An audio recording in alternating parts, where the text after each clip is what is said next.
CNA Veltins Grevensteiner.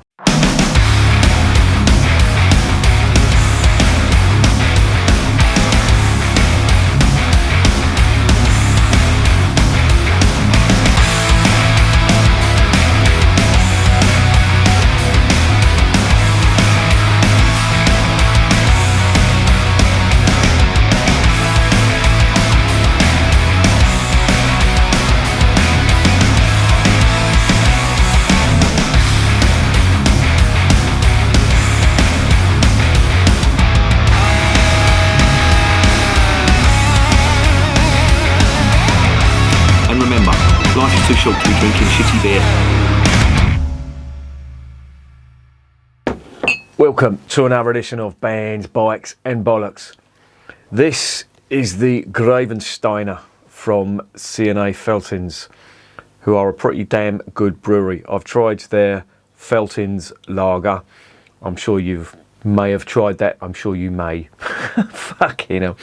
I'm sure a lot of people watching this have tried that. That's a great beer.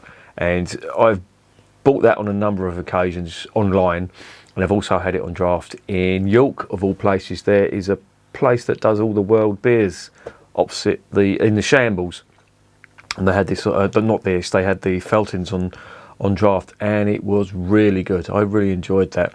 But this is the Grevensteiner, or Grevensteiner, I think it's pronounced. I'm going to get crucified for that from the German mate. But this is a 100-year-old beer. Now, if you look at the label, this is what their labels used to look like 100 years ago.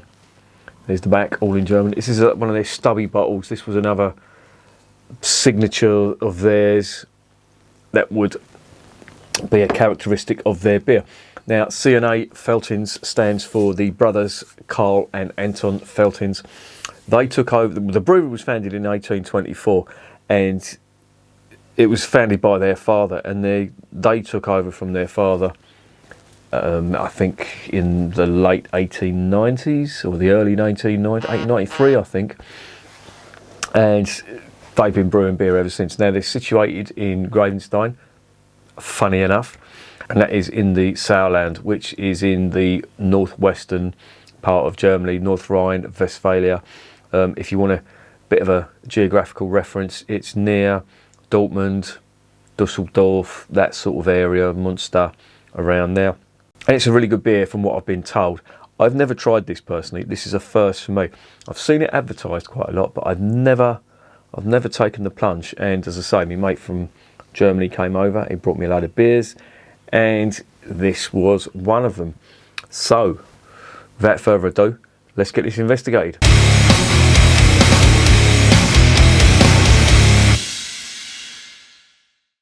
They're calling this a Landbier.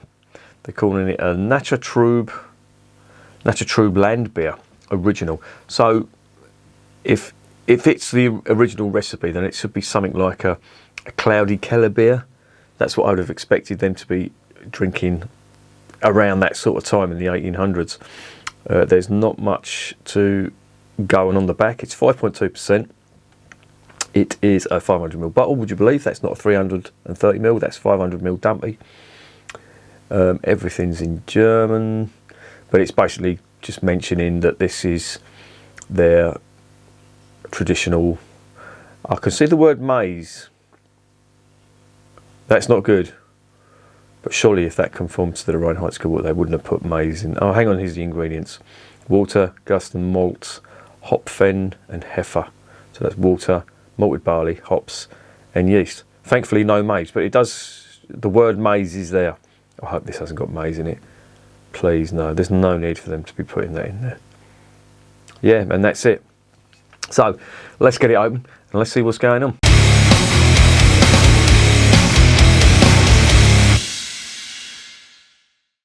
My mate has told me that this is a really good one, and if it's as good as the normal Veltins, then I am in for a treat. There's the cap. I don't think they'd been using these caps 100 years ago. It might have been some kind of cork that they put in here. My cap cup is getting full there. Am I drinking too much? Never. What's going on here? That is dark. Well, not dark, but it's darkish. It's like an amber colour. Oh, and it is quite cloudy, if you look at it. And that's what I would have expected from an original recipe. Because if you're saying it's an original 1800s recipe and you're filtering it, then you're lying. Because they wouldn't have had filtered beer back then. What's on the nose? Let's have a... Oh, that smells lovely. Oh, that's really good. That smells very malty. Very malty indeed, in fact, and it's quite a sweet malt. Little sourness to it as well. So this is a...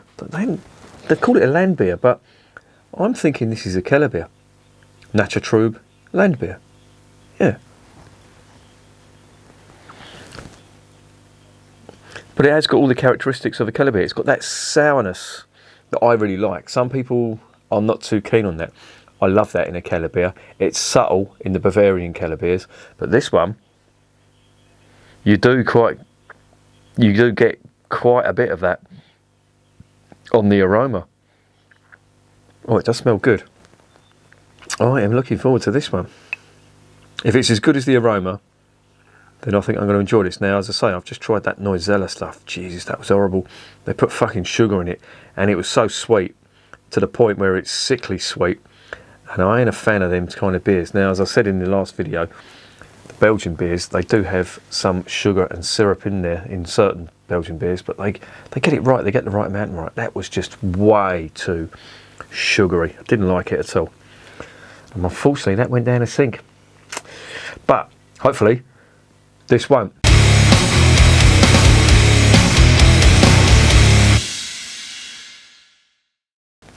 Prost, as they say in Germany.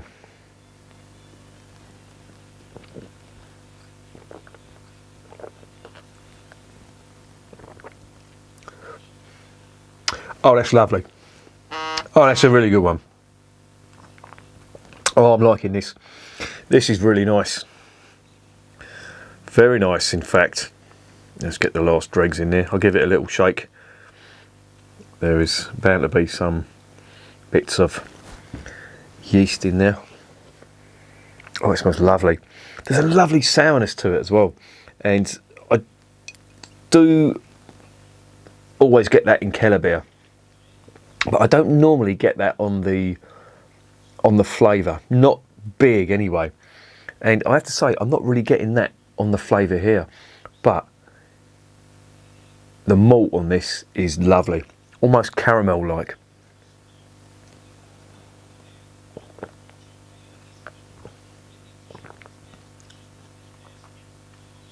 Oh, it's lovely. That is superb. Now, I'm going to be... What am I going to be about the classification of this beer? One of the best Landbiers I've tried, I think, is the Potts Landbier. That's the original Landbier. That is absolutely amazing stuff. It's a dark coloured Landbier. I would class this as a Kellerbier. Just going from the appearance, the aroma, and the 100-year-old recipe. Landbier, as I say, the definition is a bit woolly. It's usually designated as like the literal translation is a country beer. But from what I can make out, it's beer that's brewed and drunk by the locals with local ingredients and enjoyed by the locals, and obviously they export that and it goes around the country. But most, not all, but most German brewers do have a Landbier, certainly the smaller independent ones. These are one of the smaller breweries, but they are popular. Their beer is really, really popular. When I say small, I don't mean they are a small brewer. What was that? There's a fucking contradiction in terms. When I say small, I don't mean they're small. Fucking twat. In the grand scheme of things, they're one of the smaller brewers in Germany. I mean, there's much bigger brewers, but this is a good one. I really like this.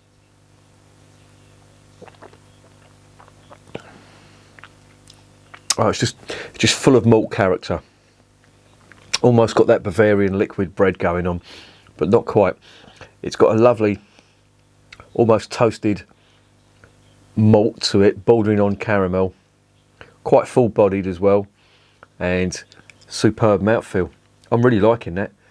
And that's more than made up for that horror show that was the Neuzeller Schwarzer Abbott beer. That was really not good at all. But this is lovely.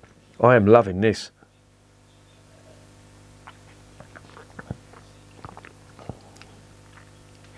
Now, the best Kellerbier I've tried is the Hacker-Shaw Kellerbier. I think that's superb.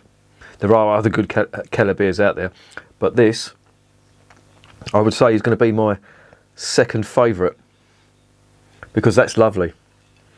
That's really nice. That's just at the right temperature as well. I've had it out there for a while, and yeah, no real hop notes on this. Not really getting that. This is all about the malt, as most good Kellerbiers are.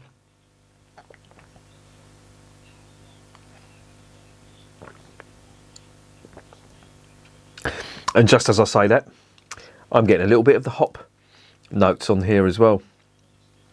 Slight hop bitterness on it. Oh, it's lovely. That's really nice. Yeah, that's a fantastic Kellerbier.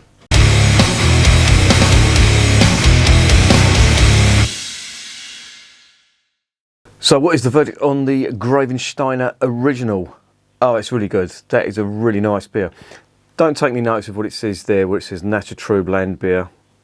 It's a Kellerbier, and it's great, and I really like it. Really nice, toasty, bordering on the caramel malt, but I would say more of the bready malt is what you get, certainly on the finish as well. There's a little touch of hop bitterness on there. Nice sour aromas that come from it, as well as them malty aromas. So yeah, absolutely no complaints about this whatsoever. Now, their original Veltins lager is a really good beer. A lot of people in the western part of Germany have that as their fridge filler. It's very cheap, but it is superb. I've had it on draft and it's lovely. I've had it in cans and it's lovely as well. But it doesn't come close to this stuff. This is really good, and it's a credit to them, because that's fantastic.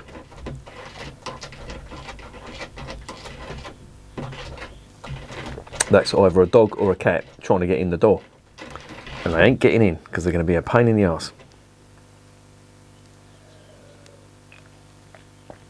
Oh, it's amazing. I love this. This is fantastic. It's not the best Kellerbier, I will say that. For me, as I said, that's the Hacker-Shaw stuff. But this is a worthy second place. So for that reason, I'm going to give it a solid 8.5 out of 10. Definitely recommend this if you can. What the bloody hell is that? A bloody cat. Fucking hell, if it ain't a dog, it's a cat trying to get in. Definitely recommend this if you can get hold of it online. The canned stuff, the original Veltins, is really good. So if you can't get this, get that. But I urge you to try and hunt this down, because you will not be disappointed. That is fantastic. Highly recommended. 8.5 out of 10, solid 8.5. Try and hunt it down. You will not be disappointed. And remember, beer is working class champagne.